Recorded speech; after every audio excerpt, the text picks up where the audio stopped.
Terima kasih pemirsa, Anda masih bersama kami dalam Berita Papua. Bagi Anda yang baru bergabung, kami akan sajikan kembali 3 berita utama hari ini.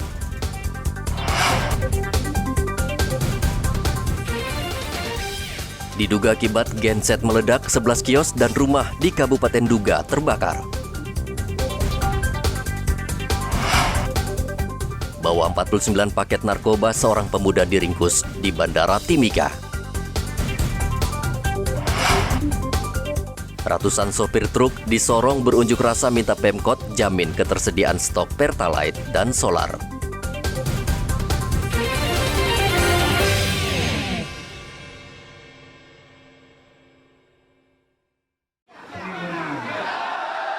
Ratusan sopir truk di kota Sorong, Papua Barat menggelar unjuk rasa karena sulitnya mendapat BBM. Mereka kesal karena harus antre berjam-jam untuk membeli BBM dan kesal dengan maraknya kasus penimbunan BBM belakangan ini. Mereka berunjuk rasa di kantor DPRD Kota Sorong dan meminta para mafia penimbun BBM diusut tuntas penegak hukum.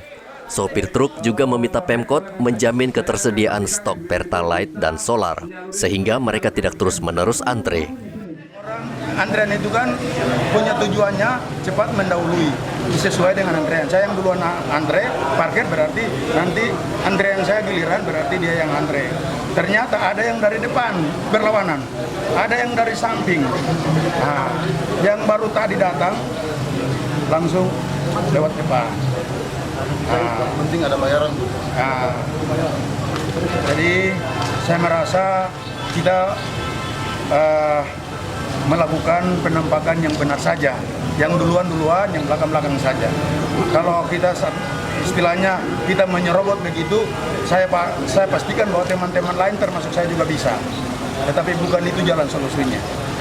Bagi saya sebagai koordinator memohon kepada pimpinan yang berwajib, tolong menindak tegas.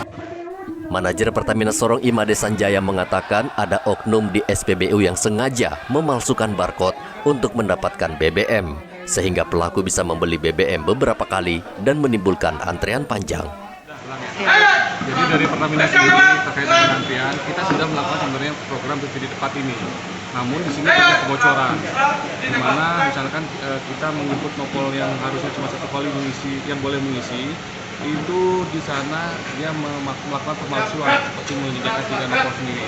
Bahkan kemarin saya ketemu juga barcode palsu, bukan barcode palsu ya, barcode orang lain yang dipegang sama 1 mobil. Jadi 3 mobil itu megang satu mobil itu megang 3 barcode. Itu harusnya nggak boleh. Jadi harusnya pengguna atau penerima subsidi itu hanya 1 mobil 1 orang 1 kali 1 hari gitu. Seperti itu. Jadi kami dari sini untuk pengawasan sendiri ke operator, kami sudah tekankan ke SPBU juga, kami sudah sampaikan ke SPBU bahwa jika kalian bermain-main atau ada kerjasama dengan oknum tersebut, kita akan melakukan pembinaan. Pertamina juga berjanji akan menindak tegas bahkan memecat operator SPBU jika terbukti bekerja sama dengan pihak tertentu untuk membeli BBM tidak sesuai kuota dan prosedur. Unjuk rasa para sopir angkut ini sudah sering kali terjadi, namun antrean BBM hingga saat ini masih saja terus terjadi di sejumlah SPBU di Sorong. Mereka menilai pemerintah dan Pertamina tidak serius menangani persoalan ketersediaan BBM di Sorong. Edi Musahidin melaporkan dari Sorong, Papua Barat.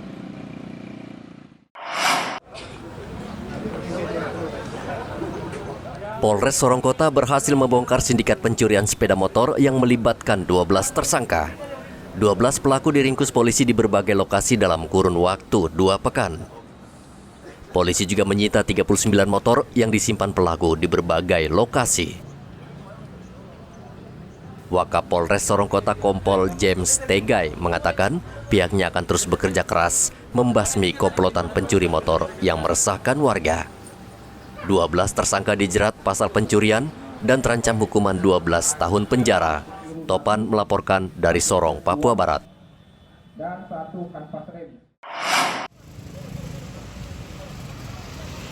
Operasi Zebra yang berlangsung 2 pekan di Mimika, Satlantas Polres mencatat terjadi penurunan kasus kecelakaan lalu lintas dibandingkan tahun 2021. Tahun ini terjadi 8 kasus kecelakaan lalu lintas di Mimika. Dari jumlah tersebut, korban meninggal 8 orang dan luka berat 7 orang. serta 4 kasus kecelakaan yang menyebabkan korban luka ringan. Dibandingkan tahun sebelumnya, tahun 2021 pada saat operasi Zebra, ada penurunan dibandingkan tahun lalu. Kalau tahun ini, untuk jumlah laka menurun di 8 kasus, dengan jumlah korban meninggal dunia 8, luka berat 7, dan luka ringan 4. Untuk rencana tindak lanjutnya, 4 sudah di ADR atau RJ, Restoratif Justice, dan 4 masih dalam proses. Untuk jenis lakanya sendiri, laka tunggal ada 3 kasus dan laka ganda dari 5 kasus. Kerugian material sebanyak 7.900.000. Untuk 2021 laka meninggalnya, untuk jumlah lakanya sendiri 10 kasus, terjadi penurunan 2 kasus. Untuk korbannya sendiri turunnya sangat drastis. Kalau meninggal dunia di tahun 2021 itu jumlahnya 6, di tahun ini alhamdulillah cuma 2. Untuk luka beratnya 5 di tahun 2021, di tahun 2022 7, luka ringannya 2021 5 orang, terus 2022 4 orang. Satlantas Polres Mimika akan terus menggelar patroli dan razia di daerah rawan setelah operasi Zebra untuk menekan angka kecelakaan lalu lintas. Sementara itu Polres Merauke berhasil menjaring ratusan kendaraan selama operasi Zebra berlangsung. Sebagian besar yang terjaring adalah pengendara yang tidak mengenakan helm dan tidak menggunakan nomor polisi. Semua yang terjaring pada kegiatan itu dilakukan oleh rekan-rekan dari Satuan Lalu Lintas. Itu operasinya dengan sistem langsung kita hunting ya di lapangan. Jadi melihat langsung dengan kasat mata kira-kira pelanggar-pelanggar yang prioritas dilakukan penindakan, terutama pada pengemudi-pengemudi yang kelihatan secara kasat mata tidak menggunakan helm, ya, kemudian tidak memakai plat nomor pada kendaraan masing-masing.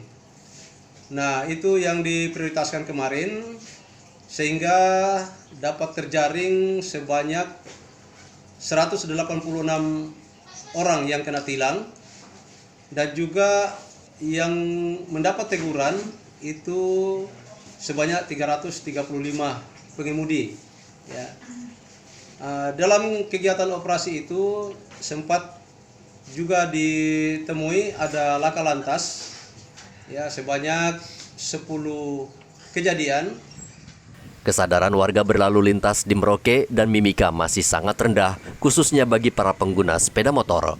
Mereka kerap melawan arus, tidak mengenakan helm hingga tidak memiliki SIM dan STNK. Dalam jangka pendek, operasi Zebra efektif menekan pelanggaran. Namun kesadaran warga berlalu lintas juga tergantung dari sanksi tegas, serta sosialisasi berlalu lintas yang dilakukan terus-menerus. Igobat Momolin dan Muhammad Ridwan melaporkan dari Mimika dan Merauke.